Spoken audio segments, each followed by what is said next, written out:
Indian red cross society Lucknow शाखा के द्वारा रैन बसेरे में ठहरने वाले गरीबों को भीषण ठंड से बचाव हेतु कंबलों का वितरण किया गया तथा उनके स्वास्थ्य के लिए स्वच्छता किट नगर निगम के जोनल अधिकारी संजय यादव को सौंपे तथा रैन बसेरे में रात में ठहरने वाले कुछ गरीबों को वितरित किए गए।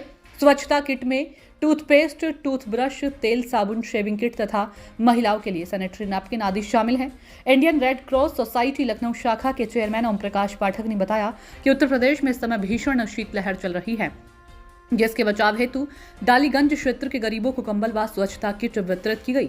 इंडियन रेड क्रॉस सोसाइटी शाखा लखनऊ से सूचना इंडिया राज्य संवाददाता मनीष मिश्रा से बातचीत के दौरान सचिव अमरनाथ मिश्र ने बताया कि विभिन्न क्षेत्रों से डालीगंज रैन बसेरे में रात में ठहरने वाले गरीबों को ठंड के बचाव हेतु आज डालीगंज स्थित रैन बसेरे को इंडियन रेड क्रॉस सोसाइटी के द्वारा 40 कंबल एवं 40 स्वच्छता किट दी गई।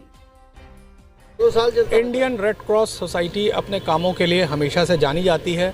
लखनऊ शहर में कड़ाके की ठंड के बीच आज इंडियन रेड क्रॉस सोसाइटी के सदस्य रैन बसेरा पहुंचे हैं, डालीगंज रैन बसेरा, और यहां पर वो किट और कंबल का डिस्ट्रीब्यूशन कर रहे हैं। हमारे साथ बात करने के लिए अमरनाथ मिश्रा जी हैं। तो मिश्रा जी, ये जो आपका मुहिम है और कहाँ है इसके अलावा? नहीं, देखिए, अब तो जाड़ा जैसे तेज़ पड़ने लगा, तो इसमें रेड क्रॉस सोसाइटी लखनऊ अपनी तरफ से कंबल भी बांटेगी, हाइजीनिक किट भी बांटेगी। कुछ सामान हमें प्रदेश से मिलता है और कुछ हम अपने रिसोर्सेज से इकट्ठा करके देते हैं। ये तो कोइंसिडेंस है कि हमारे जो अनुराग साहू जी हैं, ये हमारे मेंबर हैं, इन्होंने बताया यहाँ 40 लोगों के बेड की व्यवस्था है और उसमें कंबल और अगर चीज़ें मिल जाएं तो हम तो ऐसा देखते ही हैं, हमारे चेयरमैन साहब के निर्देश रहते हैं, तो यहाँ पर 40 हम प्रोवाइड कराए दे रहे हैं। बाकी पूरे शहर में ये अभियान चल रहा है। हम लोग उसमें पुराने वस्त्र भी देते हैं, नए वस्त्र भी देते हैं, जाड़े में जो होता है उसकी मदद भी करते हैं। जैसे साल में 4 ब्लड कैंप भी हम लोग के लगते हैं, अन्य काम भी होते रहते हैं। कोविड में भी लखनऊ रेड क्रॉस सोसाइटी ने, आप मान लीजिए कि जिस वक्त 1500 से 2000 की पीपीई किट थी, उस वक्त 1000 किट डीएम को सब दी थी। लाखों सैनिटाइज़र, लाखों मास्क वगैरह हम लोगों ने वितरित किए।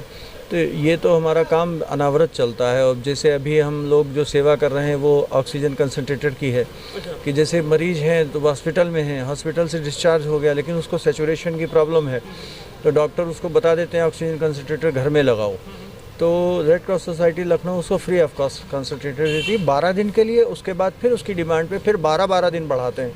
कोई हम सिक्योरिटी नहीं लेते, कोई चार्ज वगैरह नहीं, कुछ एक पैसा नहीं। तो कितने लीटर तक का होता है कंसनट्रेटर? ये 10 लीटर 5 लीटर। वो एक मरीज के लिए, घर में इलेक्ट्रिसिटी मिल रही है तो फर्स्ट क्लास चलता है। कितने मरीजों को इस समय आपने कंसनट्रेटर दे रखा है? अब इस वक्त 3 को दे रखा है। और आपके पास कितने कंसनट्रेटर है? 15। हाँ, वैसे तो हमारे जितने भी मरीज हैं उनका फ़ोटो अपलोड करते हैं हम लोग वेबसाइट में, कब किसने समय तक दिया, कुछ की डेथ भी हो जाती है। अब जैसे आप जानते हैं कि आधुनिक समाज में बहुत आदमी घबराता है कि वो डेथ वाला सामान कौन रखे, लेकिन ये भी हम लोगों का काम है और हम लोग उसको वैसे ही निभाते हैं। उसमें सिर्फ एक व्यवस्था बना रखी है कि जो उसमें पाइप होता है, नली, और जो मास्क होता है वो नहीं लेते, वो तो खुद अपना यूज़ करना है। मशीन ले लेते हैं, वो उनसे कहते हैं नया लगा के लाओ, क्योंकि दूसरे मरीज को कंटामिनेशन होने का डर रहता है।